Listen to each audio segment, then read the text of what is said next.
ሰላም ጤና ይስጥልኝ ውድ የላምባድና ቤተሰቦች የዕለቱን አንኳርና ሰበር መረጃዎች ይዘን ቀርበናል። ወደ ዝርዝር መረጃዎቹ ከመግባታችን በፊት አዳዲስ ዜናዎች በፍጥነት እንዲደርሳችሁ ቻናላችንን ሰብስክራይብ በማድረግ አብራችሁን ሁኑ።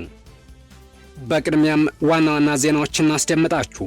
በራያ አላማጣ የተከሰተ የድሮን ጥቃት የአንድ ወረዳ ክስተት ብቻ ሳይሆን የሰሜን ኢትዮጵያን የጸጥታ መዋቅርና የሰላም ሂደት አቅጣጫ የሚፈትን ትልቅ የጂኦፖለቲካና ወታደራዊ መልክዓ ምድር ማሳያ ነው ተባለ። በዝርዝር ይዘነዋል፣ እናስደምጣችኋለን። የክልል ልዩ ኃይል አደረጃጀታቸውን እስካሁን አላፈረሱም የተባሉ ክልሎች ነባሩን የልዩ ኃይል መዋቅር ሙሉ በሙሉ በማፍረስ ወጥ የሆነ ሀገራዊ ሚሊሻ አደረጃጀት ለመተካት ዝግጅት እየተደረገ መሆኑ ተገለጸ። ዝርዝሩን ይዘናል፣ እናስደምጣችኋለን። ጠቅላይ ሚኒስትር አብይ አህመድ ህወሓት አዲስ ጦርነት ለመክፈትና ቀውሱን ዳግም ለማቀጣጠል የውጭ ድጋፍ ፍለጋ ላይ እንደሚገኝ በሰጡት መግለጫ አስታወቁ። ይህ ውንጀላ የሰሜን ኢትዮጵያን ሰላምና ጸጥታ አስመልክቶ አሁን ላይ ካለ የፖለቲካና የጸጥታ ውጥረት አኳያ ከፍተኛ ትኩረት የሳበና አወዛጋቢ ክስተት ሆኗል። ጉዳዩን በዝርዝር ይዘነዋል፣ እናስደምጣችኋለን።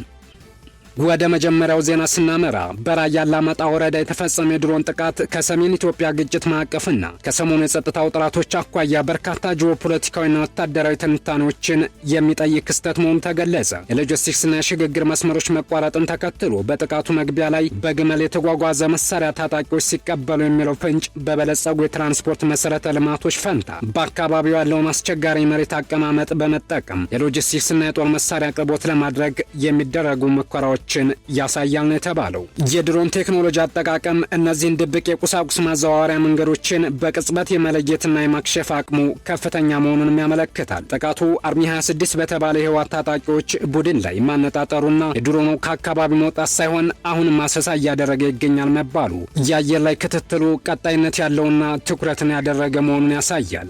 የፕሪቶሪያ የሰላም ስምምነት ከተፈረመ ወዲህ በሰሜኑ የሀገሪቱ ክፍል የተከሰቱት ግጭቶች እንደሚያሳዩት የትጥቅ መፍታት የማዋሃድና የሰላም ግንባታ ሂደቶች አሁንም ድረስ በብዙ ተግዳሮቶች እየተሞሉ ናቸው ተባለ። እንደዚህ አይነት ጥቃቶች በክልሉ ማዕቀፍ ውስጥ ሙሉ በሙሉ እንዳልገቡና በየጊዜው በሚነሱ የጸጥታ እክሎች ምክንያት የመንግስት ኃይሎች የአየር ኃይል እርምጃዎችን ለመውሰድ እንደሚገደዱም ያሳያል ነው የተባለው። ጥቃቱ የተፈጸመው በመርዋ ሁለተኛ ደረጃ ትምህርት ቤት አካባቢ መሆኑ ግጭቶች ወደ ማህበራዊ መሰረተ ልማቶች መጠጋታቸውንና ለትውልድ የሚተላለፉ ተቋማት ለጉዳት መጋለጣቸውም ያሳያል። በአካባቢው የድሮን ጥቃት መከሰቱና አሁንም ድሮኖች በአካባቢው አሰሳ ማድረግ ማሳየቱ በዙሪያው ባሉ ነዋሪዎች ላይ የስነ ልቦና ጫና በመፍጠር ተጨማሪ መፈናቀልን ሊያስከትል ይችላል ተብሏል። ይህ ክስተት በሰሜን ኢትዮጵያ የሚገኝ የጸጥታ መዋቅር ዘላቂ ሰላም ለማስፈን አሁንም ቢሆን የረጅም ጊዜ ፖለቲካዊ መፍትሄዎችንና ትጥቅ ትግል ባህልን ሙሉ በሙሉ ማስቀረት የሚጠይቅ ስብራት እንዳለበት ያሳያል። የችግሩ መፍትሄ ከወታደራዊ እርምጃዎች ባሻገር በፖለቲካዊ ውይይትና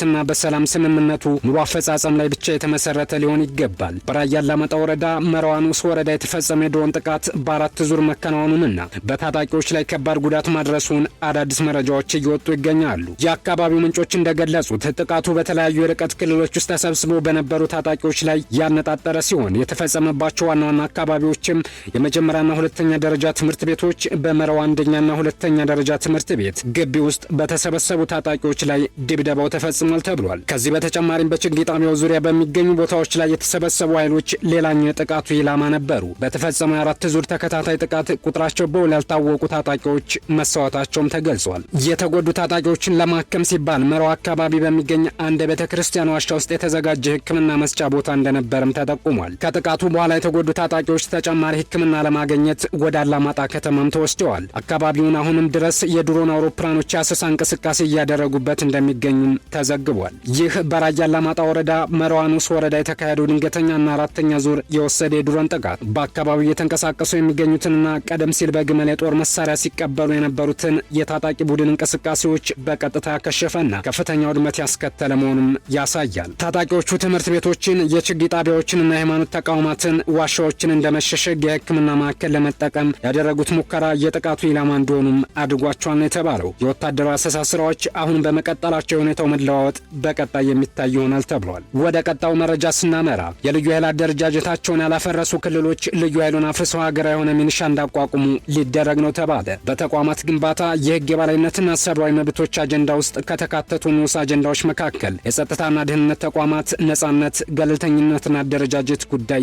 ይገኝበታል። በንዑስ አጀንዳው አማካኝነት ምክክር ከተደረገባቸው ጉዳዮች መካከል የክልል ልዩ ኃይሎች ጉዳይ የሚገኝበት ሲሆን አሁንም የልዩ ኃይል አደረጃጀትን ያላፈረሱ ክልሎች መኖራቸው በምክክር ሂደቱ መነሳቱም ተነግሯል። ምንም እንኳን የክልሎች የልዩ ኃይል አደረጃጀት እንዲፈርስ የተወሰነ ቢሆንም ኦሮሚያ፣ ሶማሊያና አፋር ክልሎች በተለያየ መልክና ስያሜ የልዩ ኃይል ሰራዊታቸውን ሳይበትኑ ማስቀጠላቸውን ያነሱ ተመካካሪዎች ውሳኔው በሁሉም ክልሎች በእኩልነት ተግባራዊ እንዲደረግ መጠየቃቸውም ተሰምቷል። የሶማሊያ ክልል ባለድርሻ አካላትን ወክለው በጉባኤው የተሳተፉ የሚገኙ ተመካካሪዎች ከክልሉ ጋር በሚጎራበቱ የሶማሊያ አካባቢዎች የአልሸባብ ታጣቂዎች የሚንቀሳቀሱ መሆናቸውን በማንሳት ክልሉ አሸባሪዎችን ለመታገል የልዩ ኃይል አደረጃጀቱን እንዳስቀጥልም ጠይቀዋል። ይሁንና የሁሉም ልዩ ኃይሎች አደረጃጀት እንዲፈርስ የቀረበው ምክረ ሀሳብ ሚዛን መድፋቱንም ተሰምቷል። በዚህም እንደ ሶማሊያ ባሉ ክልሎች የአካባቢውን ቋንቋና ስነ ልቦና የሚያውቁ የፌዴራል ጸጥታ አካላት እንዲሰማሩ ምክረ ሀሳብ መቅረቡንም ምንጮች ጠቁመዋል።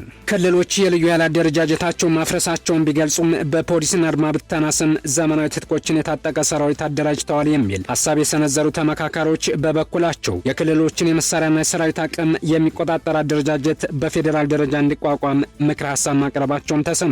እነዚህ ምክረ ሀሳቦች የስራ ቡድን ውሳኔ እንዳሳልፍባቸው የቀረቡ ናቸው። የክልል ልዩ ኃይሎች ሙሉ በሙሉ እንዲፈርሱ ከቀረበው ምክረ ሀሳብ በተጨማሪ ወጥ የሆነ የሚኒሻ ሰራዊት አደረጃጀት እንዲፈጠር ምክረ ሀሳብ ቀርቧል። ይህ ሰራዊት በሀገር አቀፍ ደረጃ ወጥ የትጥቅ ሁኔታና የስልጠና መንገድ እንዲኖረው መጠየቁን የተነገረ ሲሆን የሰራዊቱ አባላት ወራዊ ደሞዝ እንዲቆረጥላቸው ምክረ ሀሳብ መቅረቡንም ተጠቁሟል። ከፍተኛ ቁጥር ያላቸው የሚኒሻ ሰራዊት አባላት መኖራቸውን ያነሱ ተመካካሪዎች ደግሞ ወራዊ ደሞዝ መክፈል የመንግስትን የበጀት አቅም የሚፈትን መሆኑን እንዳነሱ ሰምተናል።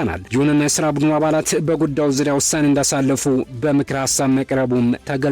ወደ መጨረሻው ዜና ስንወስዳችሁ ጠቅላይ ሚኒስትር አብይ አህመድ ህወሓት አዲስ ጦርነት ለመክፈት የውጭ ድጋፍ እየፈለገ ነው ሲሉ ከሰሱ።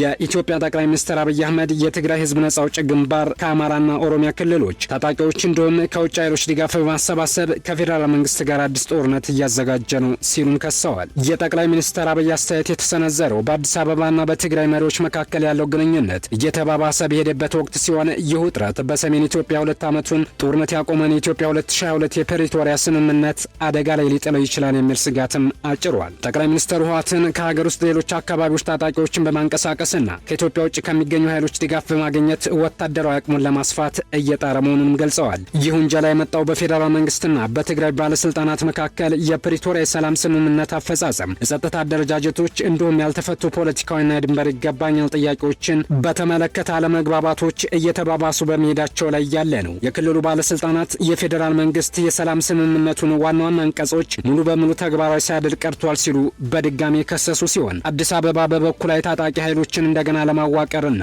ኢትዮጵያን የፌዴራል ስርዓት ለማዳከም የሚደረጉ ጥረቶች ናቸው ስትል አስጠንቅቃለች። ይህ የቅርብ ጊዜ ውንጀላ በተለይም በሌሎች የሀገሪቱ ክፍሎችም ጭምር ውጥረቶች እየጨመሩ በመምጣታቸው የሰላም ስምምነቱን ጽኑነት ስጋት ላይ ጥሎታል ተብሏል። የሰሜን ኢትዮጵያ ጦርነት የተጀመረ እንደ አውሮፓውያን አቆጣጠር በህዳር 2020 በፌዴራል ኃይሎችና አጋሮቻቸው እንዲሁም ከህወሓት ጋር በተሰለፉ ኃይሎች መካከል ውጊያ ሲፈነዳ ነበር። ግጭቱ በህዳር 2022 የፕሪቶሪያ ስምምነት እስኪፈረም ድረስ ከፍተኛ መፈናቀል፣ ከፍተኛ ሁለገብ ሰብአዊ ፍላጎቶችና የበርካታ ሰላማዊ ሰዎችን ህይወት ማጥፋቱ ይታወሳል። ምንም እንኳን ስምምነቱ ትላልቅ ውጊያዎች እንዲያቆሙ ቢደረግም የወሰን ይገባኛል ጥያቄዎች፣ የተፈናቀሉ ሰዎች መመለስና የጸጥታ ዝግጅቶች በትግራይና በፌዴራል መንግስታት መካከል ያለው የፖለቲካ ግንኙነትን ጨምሮ በርካታ ጉዳዮች አሁንም እንዳልተፈቱ ያሳያሉ።